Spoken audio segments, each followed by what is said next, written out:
जिला परभणी के पूर्णा स्थित स्वतंत्र सैनिक सूर्यभानजी पवार महाविद्यालय में 48वें परभणी जिला ग्रंथालय संघ के वार्षिक अधिवेशन के अवसर पर एक दिवसीय राष्ट्रीय परिसंवाद का सफल आयोजन किया गया।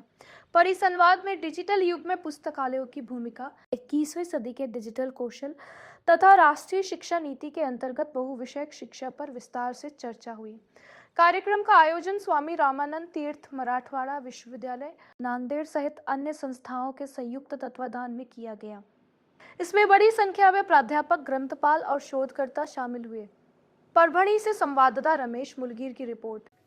आणि आपण सर्व ग्रंथालय प्रेमी, खरं तर हा पुरस्काराच्या निमित्ताने सुरू झालेला कार्यक्रम 5 वर्ष जुना आहे असं म्हणतात आणि गेली 3 वर्ष मी आणि दहिबाते सर मी पुन्हा येईन असं न म्हणता सुद्धा येतोय। खरं तर त्याचा उल्लेख झाला की पुणेकर वेळ देत नाहीत। खरं तर पुन्हा थोडा अगदी अलीकडच्या राजकारणाचा संदर्भ घ्यायचा तर असं म्हटलं पाहिजे की परभणीकर बोलू देत नाही। मित्र, मला असं वाटतं की एकंदरीत पवार सरांचं व्यक्तिमत्व असं आहे की त्यांना एक कार्यक्रम पुरेसा ठरत नाही। एकात एक असे जेवढे कार्यक्रम घेता येतील तेवढे कार्यक्रम ते घेत असतात आणि या निमित्ताने खरं तर आपल्याला पुन्हा एकदा भेटण्याची संधी देत असतात। असं वाटत होतं ते संपूच नाही काय।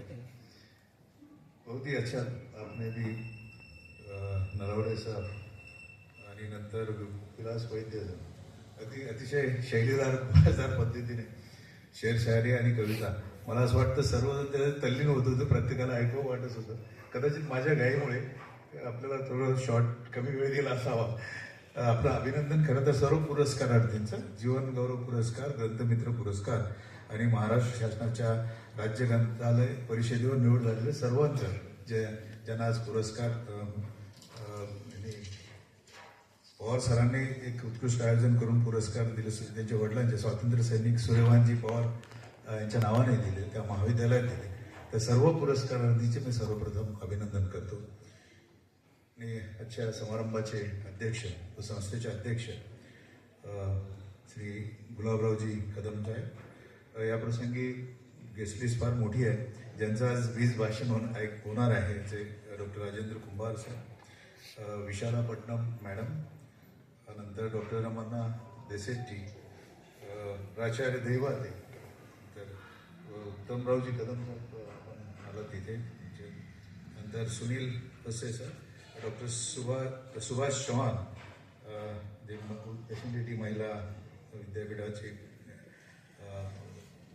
डायरेक्टर आहेत, सुनील हुसे जी, जे हे सर्व चळवळ त्यांना प्रोत्साहित करतात, सहाय्यक संचालक छत्रपती संभाजीनगर, जीवन लोखंडेजी, या प्रसंगी ज्यांनी पूर्ण आयोजकाची भूमिका महत्त्वपूर्ण निभावली असे महाविद्यालयाचे प्राचार्य रामेश्वर पवार सर, या महाविद्यालयातील प्राध्यापिकेच्या गृहविज्ञान विभागाचे प्रमुख आहेत, आमच्या विद्यापीठाच्या व्यवस्थापन परिषदेचे सदस्य डॉक्टर सुरेखा भोसले मॅडम, नंतर डॉक्टर जगदीश कुलकर्णी, आमच्या विद्यापीठाचे ज्ञानस्रोत विभागाचे डायरेक्टर डॉक्टर वर्षा धोडे आणि मोठ्या संख्येने उपस्थित असलेले सर्व मान्यवर, मंचावरील सर्व मान्यवर, समोर बसलेले मान्यवर, काही प्राध्यापक मंडळी, महाविद्यालयातील विद्यार्थी वर्ग आणि या परिषदेसाठी ज्यांनी रजिस्ट्रेशन केले असे सर्व पार्टिसिपंट बंधू भगिनींनो, अतिशय कॉम्पॅक्ट, म्हणजे एका दिवसामध्ये किती कार्यक्रम घ्यावे, त्याचं कॉम्पॅक्टनेस कसं असावं, त्याचं उत्कृष्ट उदाहरण म्हणजे आजचा कार्यक्रम असं मला वाटतं। सर्वप्रथम मी पवार सरांचं आणि त्यांच्या पूर्ण ऑर्गनायझिंग टीमचं अभिनंदन करतो। उत्कृष्ट कार्यक्रमचं आयोजन कॉम्पॅक्टनेस अशा अर्थाने म्हणालो की त्यांनी मला जे प्रास्ताविकातनं त्यांनी मांडलं की हे जीवन गौरव पुरस्कार ते एक उत्तम उदाहरण, कारण ते प्रोत्साहित करतात त्यांच्या त्या म्हणजे पुरस्कारार्थींना जे पुरस्कार दिले जातात त्यांचा बायोडाटा, त्यांचं कार्य जीवनातलं इतरांना प्रेरणा देणारं असतं, ते एक महत्त्वाचं काम पवार सरांनी केलं। त्याचबरोबर त्यांनी तुमच्या ग्रंथालयाचं अधिवेशन 48 त्याचं औचित्य संत घेतलं आहे, त्यानंतर ग्रंथालय म्हणजे ज्यामध्ये राष्ट्रीय परिषदेचं स्वरूप दिलं. 21व्या शतकातील डिजिटल कौशल्य आणि साहित्य विकसित करणारी परिसंस्था म्हणजे ग्रंथालय. अतिशय समर्पक असं टायटल आणि त्यावर नक्कीच उपयुक्त असे दिवसभरातनं डेलिब्रेशन होतील. 20 भाषणापासून तर जे आपल्याकडे उत्कृष्ट त्यातलं माहिती असलेले एक्सपर्ट्स आहेत त्यांचा आपल्याला पूर्ण याच्यात लाभ आहे. आणि त्याचबरोबर गृहविज्ञानाच्या माध्यमातून बहुविद्या शाखेय शिक्षणाला प्रोत्साहन देणं हे सुद्धा नवीन शैक्षणिक धोरणाची अनिवार्य आवश्यकता आहे. याच्यावर देखील आपण एक दिवसीय चर्चासत्र आयोजित केलं. अतिशय महत्वाचं काम आपण केलं म्हणून मी या कार्यक्रमाच्या आयोजनाला कॉम्पॅक्ट असं एक नाव दिलं. आणि दिवसभरातनं खरोखर या दोन्ही क्षेत्रातील दोन्ही विषयातील आपल्याकडे जे एक्सपर्ट्स आहेत, कारण एक्सपर्ट लिस्ट मी पाहिली, खरोखर खूप उत्कृष्ट त्यांचं काम आहे, खूप मोठं त्या क्षेत्रात त्यांचं काम आहे. फक्त मला खरं तर ऐकायचं पण होतं 20 भाषण सरांचं मागे मी एकदा ऐकलं विद्यापीठाच्या कार्यक्रमामध्ये आणि इतरही आज आणि हे 2 प्रतिक्रियाच्या स्वरूपात काय होणार, पण मला जे ऐकायला मिळालं त्यांच्यातलं किती मोठा व्यासन, किती मोठा अभ्यास आणि किती शैलीदार पद्धतीने ते मांड. मला उत्तम कोळगावकरांची एक कविता आठवते. मुद्दामच कवितेत बोलतोय कारण भाषण देतच नाही, म्हणजे कवितेतूनच संदर्भ यावेत आणि माझंही भाषण कमी व्हावं. उत्तम कोळगावकरांनी म्हटलं, तुम्ही वाजवा ढोल ताशे, तुम्ही वाजवा ढोल ताशे, वाजवा तळण ताशे, आम्ही आमच्या ठिकाणीच बरे, आम्ही आमच्या ठिकाणीच बरे. ग्रंथालय उभे करण्याचे काम आणि ग्रंथालयाचं रोप लावण्याचं काम आकाशाहूनही मोठे आहे. एवढं मोठं काम करणारी ही सगळी मंडळी आहे. आपण जर बसनं निघालोत किंवा कारनं आपण जर निघालोत तर पूर्वी आकाशवाणी केंद्र होतं आणि तिथे एक जाहिरात यायची आणि ती जाहिरात people not to just sit. आपल्या वेळाची किंमत माहित नाहीये. I am a speaker but I was 100% attention के साथ प्रीवियस स्पीकरचं ऐकत होते. का? माझे वेळ मला वेस्ट नाही करायचं, हे स्पीकर कडून चांगलं शिकायचं. कधी कधी वाईट स्पीकर असेल तर मला असं नाही करायचं, ते पण शिकायचं. वाईट पासून पण चांगलं शिकायचं. But 100% what ever he said as a human development expert, give a big hand of applause to her. आपला टाळ वाजवले तर टाळ वाजवल्यानंतर आपलंच रक्त प्रसरण होते, म्हणून तुम्ही थोडं ऍक्टिव्ह होतात. 1 2 3 स्टुडंट्स. नाव फ्रॉम दॅट माझं टॉपिक आहे. मला सुरेखा विचारलं, मॅडम होम सायन्स बद्दल बोलायचं. मी म्हणत आता होम सायन्सला मी थोडं बाजूला सरकून मला ह्युमन बिंगला घडवायचं आहे. मी ह्युमन डेव्हलपमेंट एक्सपर्ट आहे. बाकी सगळे भरपूर घडवणार. किती वर्ष असणार? आय एम 67 नाव.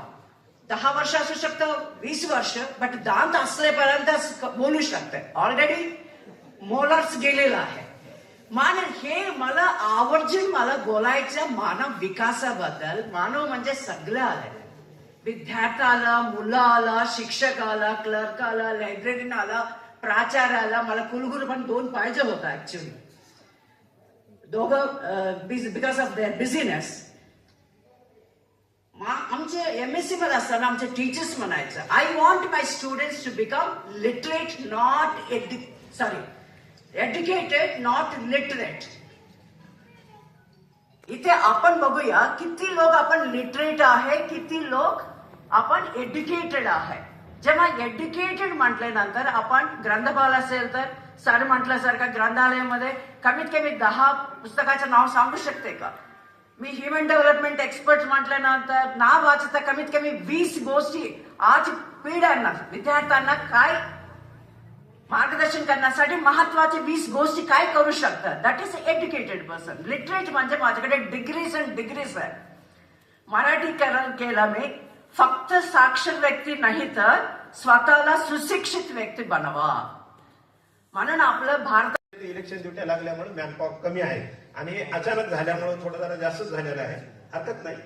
पुन्हा एकदा आपण सर्व या ठिकाणी उपस्थित झालात. कुलगुरू साहेब सुद्धा या ठिकाणी येऊन आमचा सन्मान वाढवला या ठिकाणी, त्याबद्दल मी त्यांचंही या ठिकाणी धन्यवाद मानतो आणि माझं थोडक्यात या ठिकाणचं प्रास्ताविक संपतो. थँक्यू. धन्यवाद. धन्यवाद सर. आपण अत्यंत मोजक्या शब्दात या कार्यक्रमाची भूमिका व्यक्त केलेली आहे. या कार्यक्रमासाठी उपस्थित असलेल्या आदरणीय प्राध्यापक रमणा देसेटी मॅम यांचा सन्मान करण्यासाठी मी आजच्या मातृतत्वाची रक्षा व मानवी मूल्यांची जोपासना व्हावी म्हणून प्रकाशित होत राहतं वर्ष 16वे अंक 2 फेब्रुवारी 2026 त्याचं प्रकाशन सगळ्यांनी टाळ्या वाजवायच्या आहेत. प्रकाशन झाल्यानंतर त्यामध्ये जे काही ज्ञानाचे कण आहेत ते आपल्याला वेचण्यासाठी मिळतील.